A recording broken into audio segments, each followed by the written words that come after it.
Bro ఇప్పుడే committee కుర్రోలు cinema చూడడం జరిగింది. చాలా అంటే చాలా ఎమోషనల్ ఫిలిం అనమాట. ప్రతి ఒక్కరికి కనెక్ట్ అయ్యే సినిమా అనమాట. సినిమా ఎంత బాగుంది అని అంటే ప్రతి ఒక్కరి లైఫ్లో ఇలాంటి ఇన్సిడెంట్స్ అనేవి ప్రతి ఒక్కరి లైఫ్లో జరుగుంటాయి భయ్య. అంటే చూసేటప్పుడు ప్రతి ఒక్కడు అంటే సెంటిమెంట్గా ఫీల్ అవుతాడు, అంటే ఎమోషనల్గా ఫీల్ అవుతారు. సినిమాలో కాన్సెప్ట్ అంతా చాలా బాగుందన్నమాట. అంటే కామెడీ అవ్వచ్చు, మ్యూజిక్ అవ్వచ్చు, నెక్స్ట్ బ్యాక్గ్రౌండ్ మ్యూజిక్ అవ్వచ్చు, చాలా బాగుంది. అంటే సినిమా ఓవరాల్గా సూపర్ గుడ్ భయ్య. చెప్పుకున్నట్టయితే నిహారిక గారి క్యామియో కూడా చాలా బాగా అనిపించింది అనమాట. అంటే ఇంక మళ్ళీ నెక్స్ట్ 11 మంది క్యారెక్టర్స్ భయ్య. ప్రతి ఒక్క లైఫ్లో కూడా అంటే ఇలాంటి సినిమా అనేది ఉంటుందని అనిపించింది అనమాట. ఎక్కడో దగ్గర ఉంటుంది అని అనిపించింది. సినిమా ఓవరాల్ సూపర్ గుడ్ భయ్య. హాయ్ అండి, నేను ఇప్పుడే కమిటీ కుర్రోలు సినిమా చూడడం జరిగింది.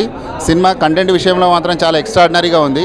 అది ఎలాగంటే మనకు intermediate up to 10th class వరకు, 10th క్లాస్ తర్వాత ఇంటర్మీడియట్, తర్వాత జాబ్, అంటే 3 సెగ్మెంట్స్ని కవర్ చేశారు. ఇంటర్వెల్ తర్వాత వచ్చేసి ప్రతి సీన్స్ ఎమోషనల్గా ఉంటాయి, మన యొక్క పాత జ్ఞాపకాలని గుర్తు చేస్తాయి. యదువంశీ గారు మంచి కంటెంట్ ఉన్న సబ్జెక్ట్ తీసుకున్నారు. సినిమా అయితే చాలా చాలా బాగుంది. Thank you.